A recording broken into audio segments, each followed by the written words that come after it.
person to take such a position when they're interrogated on this very volatile issue, and I think he's handling himself very, very well. The idea is not to give too much, not to say too much, because then you've got yourself in a box, and I think he's handling himself pretty well on this issue. Claude Lewis, Juan Williams, thank you both for joining us this morning. Nice to have you with us. Harry? It is 18 minutes until the hour. Coming up next, what every man can do to protect himself from prostate cancer.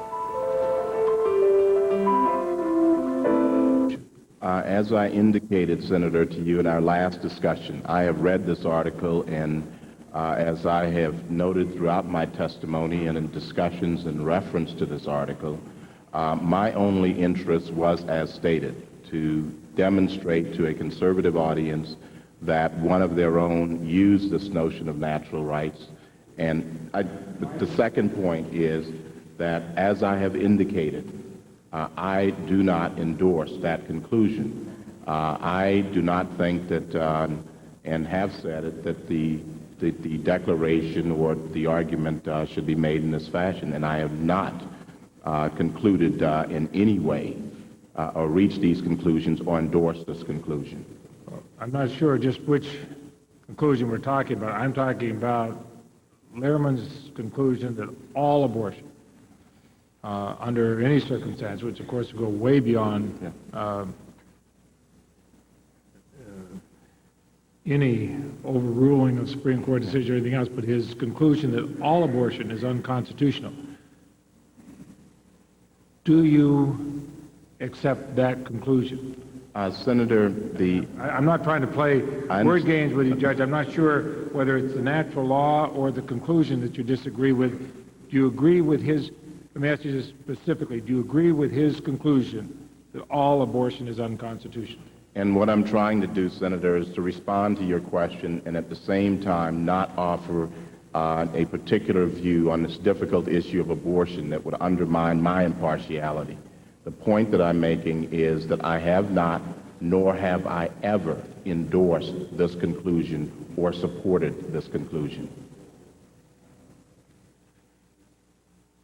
Thank you, Mr. Chairman. I notice my time is up, and I would not want to intrude on anybody else's time, but I'll hold my other.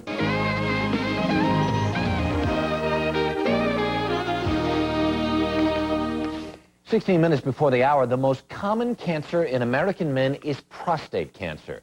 And this year, 32,000 men will die of it, many of them needlessly. Later this month, more than 1,000 hospitals, clinics, and doctors' offices will mark National Prostate Cancer Awareness Week by offering free prostate examinations. Here to tell us more is Dr. Neil Bander, a urologist at New York Hospital and the Cornell Medical Center. Good morning. Good morning, Harry. Over 30,000 deaths a year. Does that many have to die?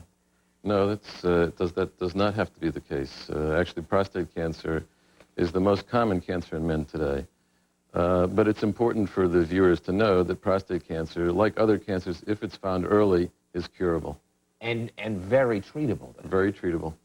What's the best way to detect it? Well, the most common method for detecting prostate cancer is the digital rectal exam, where the physician actually feels the prostate looking for abnormalities, nodularity or firmness. Mm-hmm. Also, in the last few years, a new blood test has become available, which actually significantly increases our ability to detect prostate cancer even before it's palpable. We're going to put a 1-800 number up in a couple of minutes just to show people how they can find out the closest place to get a free prostate exam. If I get one through this process, what kind am I going to get? What kind of test? Every center will be offering the digital rectal exam, mm-hmm. and most centers will also be offering the blood test. As I'm going through this material, I find I'm 40 years old. I've maybe been tested that way once or twice in my life that I can even remember. Does that sound uncommon, or it seemed ridiculous to me? Unfortunately, that's quite common. In fact, last year's screening, which screened over 150,000 men, the questionnaire revealed that over 50% of them had never had a rectal exam in their life. You say that if you're 40 years old, you should have one of these exams every year from 40 on, right? Absolutely. We're going to go over the symptoms just to make sure people at home who may be, who should be concerned, that certainly any man over 40, have a little bit of an idea of what they should be looking for and what they should be worrying about. And we've got a graphic we can put up to help us run through these. Okay. Well, I think one of the more common symptoms is difficulty with urination.